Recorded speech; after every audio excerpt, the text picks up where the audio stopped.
I played through 100 days of Fracken Universe. What is Fracken Universe? Fracken Universe is a mod that completely transforms Starbound. It revamps combat, adds new planets, adds tons of customization, adds bosses, and improves just about everything in the base game of Starbound. Remember that I'm going by the same rules for my days in my previous video, so around 14 minutes is a full Starbound day. In my first 100 days, I encounter moon monsters, tame a giant metal robot, and solve crazy puzzles, all while learning to become a scientist. Also, I will be splitting the videos up into parts, rather than talking about each day individually. I still played 100 days, I just don't think all 100 are always interesting. Okay, so without further ado, here's my journey through my first 100 days of Fracken Universe. In part 1 of my journey, I created a Florin character. I decided on Florin because I feel like I rarely give them a chance, and I'm personally not really a big fan of the modded races in this mod pack.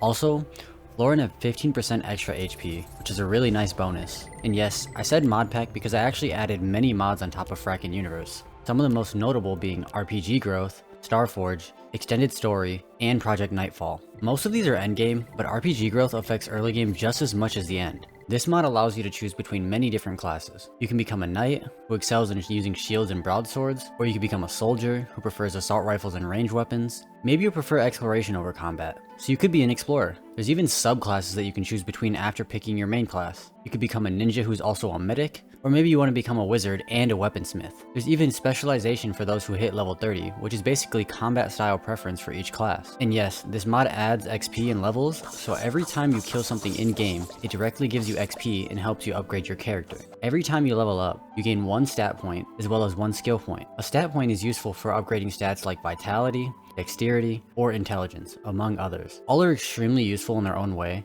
and they help you create the character that you want. Skill points are similar in a way, and can be spent in bulk to upgrade things like your bleed chance, damage, or jump chance, among others. RPG Growth also adds Rally Mode, an optional mode which balances out mobs to get stronger as you level up. Definitely a nice touch if you're worried about your stats being too OP. Lastly, once you hit level 20, you can choose an affinity, which is basically an element like fire, ice, poison, or electricity. Your character will then deal that damage with any weapon you use on top of the element of that same weapon. So I could use an ice assault rifle and still poison people at the same time as I froze them, if I choose the poison affinity. Basically, this mod is amazing and it's one of the most popular mods in the workshop for a reason. I ended up going with the soldier class, and then I set out on my journey. I explored my first planet and foraged through everything.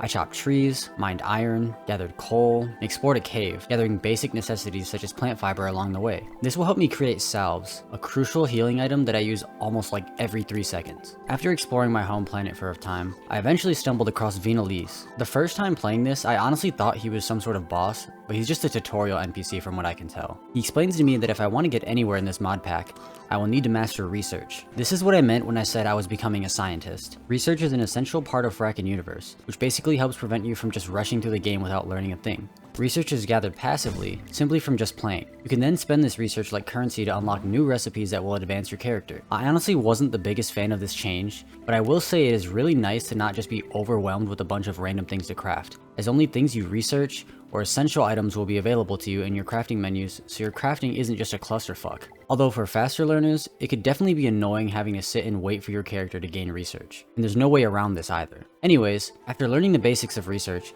Vinalis unlocked an entrance to a cave that we passed by earlier, and I headed over along with my brother who joined the world. We stumbled across crates and chests which contained items like rope, which I was then able to use to reach areas that my character couldn't jump to. In some of these hard to reach areas, we were given the dash tech, which is a basic tech that allows me to dash left or right, and it also increases my defense while dashing. We were also given the jump tech, which boosts our jump height. Definitely not as good as the double jump tech, but it will do for now, I suppose. Lastly, we were also given the sphere tech, which allows me to turn into a ball to get into small crannies. All 3 of these were necessary to reach the end of the cave, where we then encountered our first real challenge. We stumbled into a den where adult Pop-Tops were literally everywhere. We easily took them out though, and then finally found the true threat, a mother Pop-Top. This was a bit different from vanilla however, and it literally eats its own babies. I obviously couldn't let that happen, so I killed the rest of the babies before she could eat them, then engaged her with my swords. This Pop-Top was very tanky, and honestly kind of hit like a truck. Luckily, since I made salves though, I just used a couple and was able to slay the Mama Pop-Top,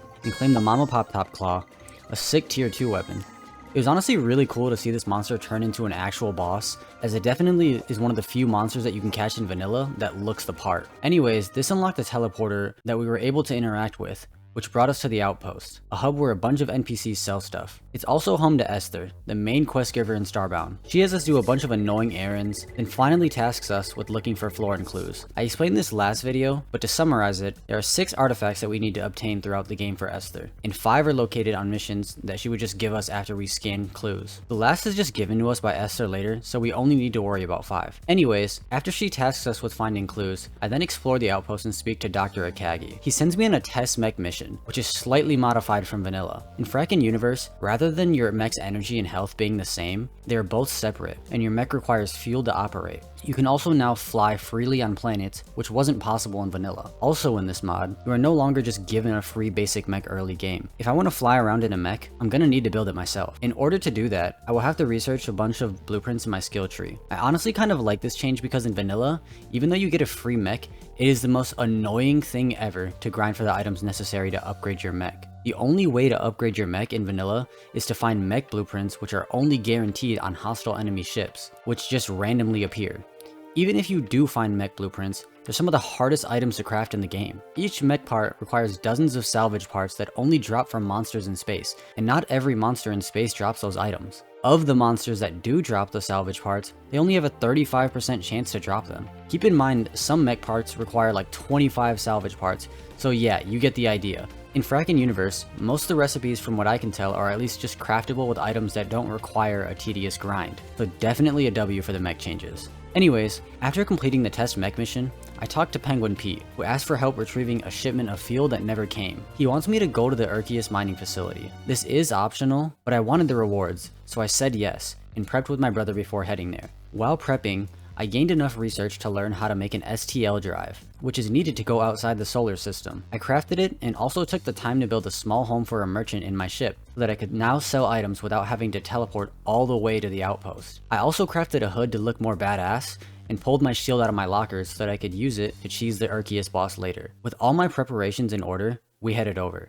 We find that the mining facility had been completely overrun with moon monsters. They're much stronger than the mobs we've faced so far, and they can spit acid at you. There's even purple versions of the monsters that are stronger than the original. We slowly killed as many as we could, and eventually ran into a group of miners that were locked in a room. We used these miners as help to mow down the onslaught of monsters, and to help us both catch a floaty purple pet that shot electric balls at us. This monster was even stronger than the moon monsters, and even could go through walls, which is nice since pets often get stuck and virtually just become useless. Definitely a really good find early on. Deeper into the mine, there's a huge pack of them, and I figured why not fight fire with fire, and that's exactly what I did. I made my way deep into the mine, and with the help of my new purple friend, I just barely made it past the horde of his kind. Unfortunately for me, a couple were able to follow me since they can travel through walls. They ended up chasing me so far down the mine that I ran into the mission's boss on accident and now had to fight them while dodging the boss's laser beam at the same time. I somehow survived with extremely low HP, and together with my brother, was somehow able to defeat the Urkius boss right after.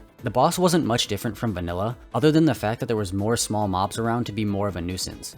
Also, normally a miner pops out of the boss after you defeat it, but he just thanks you. This time, my brother was able to recruit him as a teammate, so that was a really cool touch. I installed a loot bag mod too, so just like Terraria, every person in the game gets a loot bag full of the boss's goodies. Inside the bag, we get the Urkius Eye, a really good early game ranged weapon that has infinite piercing, but limited range. This weapon is perfect for my class, so I'll definitely keep it in my hotbar. We didn't have much else to do now, so we then headed back to the outpost and claimed our rewards from Penguin Pete. At this point, I realized that my gear was starting to diminish in usefulness, so I then spent the next few days exploring, looking for new items. I gained more research to learn how to craft EPPs, which are basically backwear items that you can wear that enable you to explore planets your character would normally probably die on. For now, we really only have access to the breathing EPP, which just gives you an unlimited supply of oxygen, so you can now travel on the moon. Going to the moon is nice because it is an abundant source of fuel, which could then be used for your ship or your mech.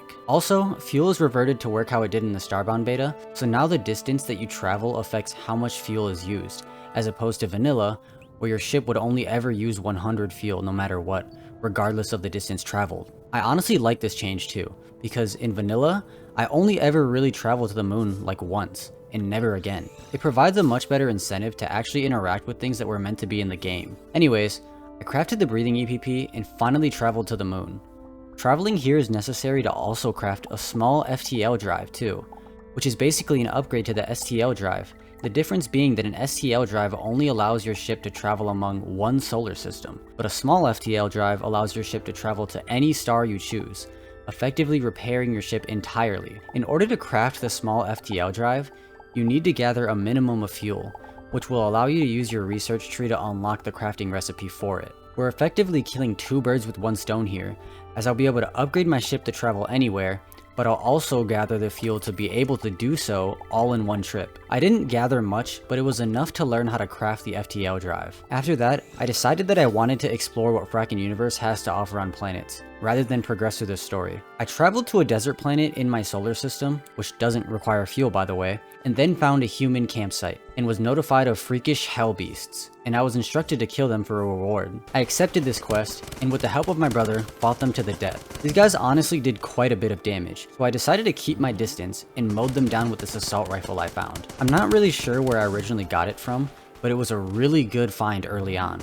It was tier 3, and its second ability was so good. It worked like a normal assault rifle, but its alternate ability had a spread shot, almost like an automatic and long-range shotgun. It took some time, but we eventually were able to kill the beast for the NPC and claim the rewards. I continued to speak to the other colonists after this and ran into Zora, an NPC that asked for help to impress their friend. I honestly love these quest lines because of how dumb they are. Instead of just talking to whoever she wants to impress, Zora gives us a note to Kata, who then replies with a note of her own. This note somehow is enough to make them become friends, and then Zora then uses this newfound friendship to ask Kata for an egg chair. An egg chair. I'm not sure about you guys, but in America, that stuff is not cheap. Well, at least not to me. I did a quick search on Amazon, and the closest egg chair I could find to the one in Starbound was like 350 bucks. If a note is enough for Kata to give something that expensive away, Zora's gotta have it like insane riz. The crazy part is, Kata just happily gives her egg chair away as if it didn't cost anything. It wouldn't be the weirdest thing a friend has ever done for another friend, but to trust a random person that's not even from your colony to deliver it is kind of insane to me. The best part is, right after Zora gets the egg chair, she just gives it to their other neighbor, Astra. She didn't even do it just to be nice either. She literally bribes Astra with the egg chair, and then asks her to make a custom soft couch. That's right, she didn't ask Astra to give her a couch, she specifically asked her to assemble a custom one, and Astra actually accepted. You can't make this up. She literally was bribed and didn't even question it. After giving Zora the custom couch, she then just finally asks us to give it to Dawn, and that's the end of the questline. It's hilarious too, because after all of that, Dawn just says to tell Zora thank you. That's it. Honestly, the best part is that this all happens in like 20 seconds, which is insane. Astra literally was able to custom design and build a couch in just a fraction of that 20 seconds. Remember, everybody in this colony is living in a campsite, with the most advanced building being a 3-story dorm with 1 bathroom. I guess Astra is just the universe's best couch maker, and Zora is just the Riz god. Anyways, I did get a reward, that being a treasure bag which contained a tome. A powerful alternative to staves and wands, which is great for those who don't like waiting 10 years for their vanilla magic weapons to charge up. But since I'm not a wizard, I just ended up selling this later. Anyways, after speaking to the rest of the colonists in the campsite, I decided it was time to explore the rest of the planet and headed underground. One of the first things I found was a challenge door. These are a vanilla feature from Starbound, and it appears to be pretty unchanged in Fracken Universe. Basically, these teleport you to a challenge room, where you can either escape using the original door you came from, or you can escape from the other end of the room. If you choose to leave through the way you came, you'll lose out on your chance to explore the room and find rare loot. If you make it through the room, you can then safely beam out using the exit teleporter. Sometimes, there is extra loot that is usually hidden behind small nooks only accessible with the use of the sphere tech. In my case, there actually was a hidden area, and I found a pollen pump hidden inside of a chest, which is a legendary weapon in Vanilla Starbound, based on the fart gun from Despicable Me. It is really funny to me, but I honestly don't like using the gun, despite technically being considered a ranged weapon. I don't like it because it's really only usable up close, and it's a startup wind-up weapon, which are never good as spam weapons, even in Fracken Universe, and it doesn't have an alternate ability, which really hinders the weapon in my opinion. Basically, there's just so many better alternatives to this weapon, so it just ends up sitting in my inventory until I sell it. I then figured out the puzzle almost immediately after, and then looted the final chest. This chest contained random weapons, as well as an upgrade module. The random weapons I usually just sell, but the upgrade modules are extremely useful for a multitude of reasons. In normal vanilla, you can use these to upgrade your ship every time your crew gains +2 members, but this doesn't apply to us since we're using the build your own ship mod, or BYOS. Also in vanilla, you can use these to craft special weapons at the penguin shop at the outpost. In Fracken Universe, right from the beginning, You can use them to upgrade your weapons to the next tier using your personal tricorder, an item you start with right off the bat. This means you could find a really good weapon that's low tier and just upgrade it so it stays on par with your higher tier weapons. Also, since we're using BYOS, instead of upgrading our ship every time we hit +2 members, we just have to create crew beds. Normally, each crew bed will allow you to recruit one more member. Anyways, I finished up exploring the challenge room, so I beamed out, then decided to go back to the moon. I didn't necessarily need to go back, but I wanted to stock up on fuel. I quickly mined for a few minutes, and after stocking up, I figured it was time for me to try and advance the main storyline and look for clues for the Floran artifact. Since we're playing a mod pack, it is now much easier to look for specific racial colonies since I added a mod called More Planet Info, which basically tells you what colonies you can expect to find on each planet before you even explore it, which definitely is a plus in my opinion. Keep in mind, Fracken Universe adds a plethora of planets and planet types to explore, so it's going to be much harder to find a specific colony compared to vanilla, and some colonies mainly appear on certain planet types. Even in vanilla, there have been so many times where I would explore planet after planet and still couldn't find the specific colony I needed to progress. Since I had this mod installed, I found a forest planet that had Floran on it and beamed down to look for them. I ran left for a short minute, then found a hostile Floran dungeon. I then peacefully wandered through, making sure not to cause harm to anyone inside. And while exploring, I found enough clues to bring Esther to locate the Floran artifact. Okay, now it's the second half. Since part 1, I have done a ton of mining. I mined plenty of coal, iron, silver, and gold, and used all of this to upgrade my tech tree by doing quests from the Apex scientist at the outpost. I didn't have enough tech cards to change my techs yet, but I now did have the ability to change my techs once I gained enough tech cards. I also upgraded a bunch of Fracken Universe crafting items like the Armorworks, Auto Assembler, or Alchemy Table. The Armorworks allows me to craft the EPP from way earlier, and upgrading it allowed me to craft titanium armor, which I figured was good enough for the Floran mission. Before the Floran mission though, I found a map which led to a place called the Verdant Ruins. The Floran hunting grounds are supposed to be tier 3, but the Verdant Ruins are tier 2, so I decided why not go there before heading to the Floran mission since it's easier. There wasn't really an end goal as far as I was aware, but there were definitely some pretty cool rewards, so I figured it was worth it. This mission is a modded mission, so I honestly wasn't really sure where to go at first, but after looking it up on the wiki, I found out that you have to go left and complete the puzzle there, then complete the puzzle from the right as well.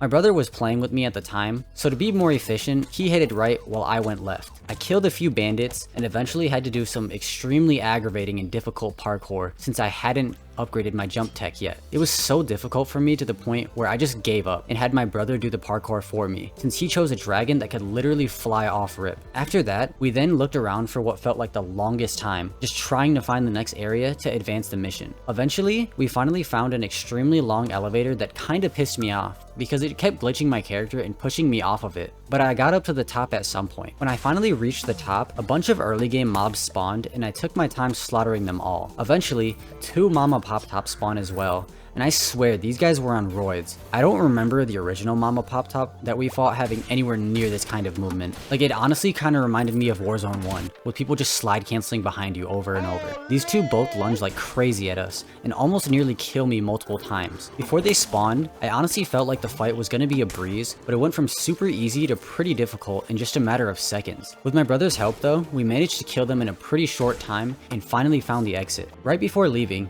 we claimed the Verdant Sniper and the Verdant Assault Rifle, which are both decent range weapons, but I honestly feel like my other range weapons were still on par. The Sniper shoots too slowly, and the Assault Rifle is burst, which I honestly cannot stand in this game, so I didn't really know what to think of them just yet. There wasn't anything else to do here though, so we then left and decided to visit the Science Outpost. As far as I'm aware, you never actually need to go here, but it is incredibly useful for purchasing random items that are kind of annoying to find, like raw meat for example. It's not particularly hard to get at all, but do I really want to go to a random planet and kill like 10 monsters with a bow? I definitely would rather just buy the raw steak. Anyways, part of the reason we went to the Science Outpost was actually for a quest. Here, there's an NPC that asks you to visit the Verdant Ruins, and in return will give you a tier 4 mask as a reward. Since we just came from there, simply speaking to this NPC will give us the mask. I did this because I honestly wasn't sure if the Floran hunting grounds were going to give me trouble. I never really got past tier 2 in Fracken Universe, and wasn't sure if there was going to be huge power creep between tiers or not.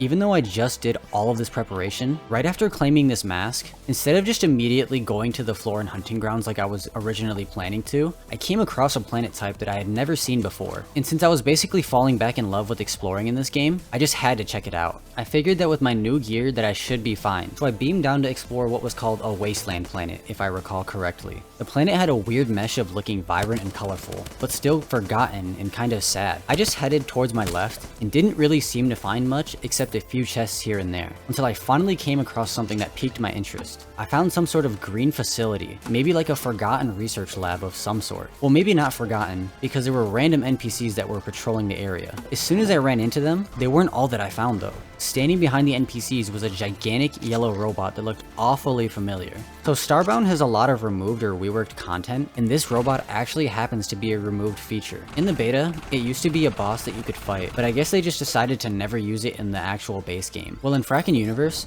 the robot just seems to be a rare strong monster that you can find. He was honestly way stronger than any of the NPCs that were protecting him, and he looked like he was probably pretty rare, so I just had to see if I can capture him. I honestly thought it was going to be a long shot because I mean, look at the guy. He's huge, he has a vast moveset compared to most hostile mobs, and he does way more damage than the majority of pets I would assume. But when I threw my capture pod, it actually worked. I was in utter disbelief. I was honestly super happy that the mod creator allowed this mob to be capturable. I then explored the overworld just a little bit longer to test out my new robot pet, and then ran into this poor bandit. As I figured, this pet definitely seemed a tad unbalanced, but it was just too cool that I didn't even care at all. Also, right after that bandit's untimely demise, I then found a couple giraffes. I'm not gonna lie, I was actually just as happy to see these guys as I was with the robot monster. I don't think giraffes were ever in vanilla Starbound, even in the beta, but there were sprite animations in the beta intros if I remember correctly. I think Fracken Universe just literally used those as animations for an actual giraffe mob, and even managed to put them in the correct biome too. I obviously tried to catch them, but unfortunately I just ended up slaughtering them by accident. How unfortunate. Anyways, I then continued to explore the surface of this planet and found a cool spooky biome. This biome was honestly just amazing to look at, and just looked so well integrated that if I never even played, I would probably think it's part of vanilla. Literally everything. The design, the mobs, the environment, everything was just amazing. There were bats everywhere. And there was even some sort of lunatic cultist knockoff that was really cool. I thought maybe I could catch him too, but I couldn't, so I unfortunately had to end his life. Other than that, I'd say the last cool thing that I found in that biome was this treehouse that had all of this awesome spooky furniture. Seeing this kind of stuff just kind of makes me want to build my own huge town. So I knew that at some point I would definitely have to look into buying furniture like this. I couldn't even stop to think about how I'd want my town to look like though, as the excitement didn't stop. I walked a few steps to the left of the spooky biome and actually ran into what seems to be some sort of USCM prison. I'm guessing this was maybe some sort of removed area from the beta, because I've never seen this in vanilla. Whoever designed it though, did an amazing job. It was just completely sick to look at. I ran into a bunch of different NPCs here too. All of them were immediately hostile, and I'm not even sure if they were prisoners. To me, they all looked way more like guards. Also, even though I felt like my gear was pretty good for a tier 1 solar system, I still had to put up quite a fight just to even make it through here. Almost every NPC that I ran into basically had like their own trump card. It almost felt like I was in some sort of anime where the villain just keeps revealing new secrets that make him way harder to fight. The first NPC I ran into had a poisonous assault rifle. This wasn't ever a thing in vanilla, so I honestly just never really thought about enemy NPCs using elemental weapons. In fact, now that I think about it, almost every enemy NPC just uses some sort of NPC racial weapon or just a common ranged or melee weapon. They can't even use stabs. This definitely shakes up the combat quite a bit. And that's just the first person. While looting up after killing the first person, I then ran into an entire patrol that wielded weapons like laser rifles, and one of them even had an ice pistol. Other guys had gigantic swords or deadly daggers. These guys were putting so much pressure on me that I got a bit nervous, and I decided that I had to send out my robot pet just to eat some bullets for me. It was kind of funny running into these guys too, because pretty much each person you kill would drop something called a Greg head, which just seems to be a human head, but I still thought it was cool. Normally this stuff would just be considered useless, I imagine, as it's just raw human meat, but since I chose the Florin race at the beginning, I actually benefit from eating it. Fracken Universe has built-in racial traits for every race, including all of the modded races. Obviously, if you just glance at the Florin, it's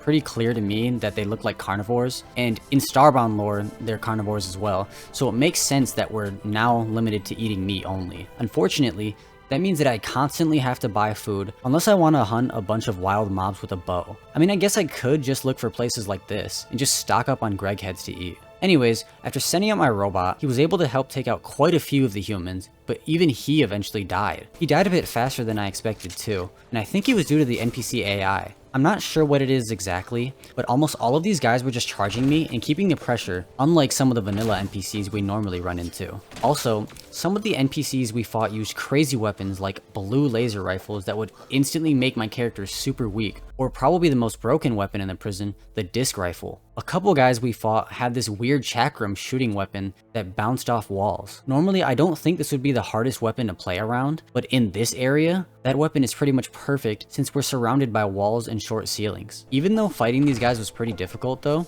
I actually enjoyed the combat with them way more. It honestly reminded me a lot of all the random special weapons you could find in the beta. Killing some of these NPCs did drop a lot of weapons as well, but as far as I'm aware, I just got random weapons rather than the special ones they were wielding. None of them were really particularly good either, but it is still nice because I definitely could use the extra cash from selling them. Other than those weapons though, I didn't particularly get anything else good, so I moved on. Right after going through that weird looking USCM dungeon, I then found a USCM penal colony, which is pretty much just an actual prison that you can find in vanilla. And just as I mentioned earlier, the AI on these guys seems way easier to fight compared to the AI in the dungeon beforehand. They would still run at me, but would miss way more shots and were way easier to run away from. Also, their health was lower. Funnily enough though, they actually dropped better loot than the USCM dungeon. I'm not sure if I was just lucky or what, but I literally got like 3 legendary weapons from the chests inside that dungeon. That being the Intestine Whip, the Giant Worm Boomerang, and my personal favorite of the 3, the Gnome Gun. One thing I love Starbound for is the references or just memes, and this is definitely up there as one of my all-time favorite gag items in the game. Especially since it's actually pretty solid. I don't think it's the best, but it's incredibly good early on due to its low energy consumption, range, and infinite piercing, which is especially good for bosses, or for huge hordes because you can just hit all enemies at once. Also, it's a tier 4 weapon, meaning it should out DPS most of the weapons that I have currently. The best part about the gun though is 1000% the way the gnome flails around as you hold him. I then took the time to check out my stats, and unlocked a skill that gives me a 25% higher power multiplier, which I'm pretty sure is just raw damage. The only drawback that this comes with too is just 5% more fall damage, but as long as I don't fall, then that shouldn't be any issue at all. 25% extra damage is kind of a lot, so combined with my small stat upgrades, I definitely could feel my character increasing in strength almost exponentially at this point. This is why I enabled rally mode, as I feel like if I had it off, my character would probably just be ridiculously overpowered. Anyways, after upgrading my stats, I realized that I spent like days just exploring this singular planet, all just because I didn't even recognize it. It was totally worth it, but I just thought it was kind of funny that I took all this time to mine a ridiculous amount of ore, all just to get distracted by one thing that catches my eye. I'm just gonna blame it on TikTok and YouTube, honestly. They both basically destroyed all of my brain cells and ruined my attention span, and I think that's like the perfect example. Realizing how bad my attention span is, I figured I might as well try and attempt to travel to the Floran hunting grounds and find the artifact before I get distracted by something again. Kind of funny that I was prolonging the wait time to do this mission though, because it seems virtually unchanged from vanilla. I think Fracken Universe makes the mission a higher tier, but the mission felt pretty much just as easy as it always felt beforehand. I headed underground to begin the mission and spoke with Nuru like normal. I then ran into a couple Floran hunters, and they honestly just stood no chance. I did take the time to visit the science outpost and purchased a couple of crew members, but I honestly don't think they were necessary at all. I just ran around with a gnome gun frying every Floran that I saw, usually before they could even do any damage to me. This mission didn't even feel like a mission at this point, more so just like an easy way to get a bunch of XP from killing people. After demolishing every Floran that I ran into, I finally ran into the mission's final challenge, the Ixodoom boss. This was something that I was initially worried about, as I thought maybe at least the boss would have been changed from vanilla, but I was completely wrong. The boss fight was a complete cakewalk compared to the USCM dungeon. With help from my robot buddy and my 2 crew members, we completely mowed down the Ixodum along with Nuru. I can't believe that I spent all that time grinding to prepare for this mission, all for me to basically just speedrun it. I'm not joking, I genuinely felt like I just ran through everything. I definitely do appreciate all of the extra XP I gained from completing the mission, but I can't say that I was particularly impressed with how easy that level was. Even the loot from the boss was exactly the same, and I personally think this boss loot is easily the worst in the entire game out of any boss. The Ixodum drops a sick looking claw weapon, but unfortunately it operates the same way as a hammer, and I just dislike how slow hammers are in Starbound. I guess it didn't matter too much since I'm a soldier anyways, but I feel like having a decent legendary sword would be cool to have, as those completely outclass hammers. With that being said though, I was proud to have finally beaten the Ixodum and to have progressed through the game quite a bit. We haven't even touched the surface when it comes to what Fracken Universe has to offer, but I have spent countless hours just grinding for this moment. So I was honestly ecstatic about coming this far, since I never really played Fracken Universe all that much before. If you've made it this far and enjoyed the video, please tell me something you would like to see in my next video, and tell me if you want to see 200 days.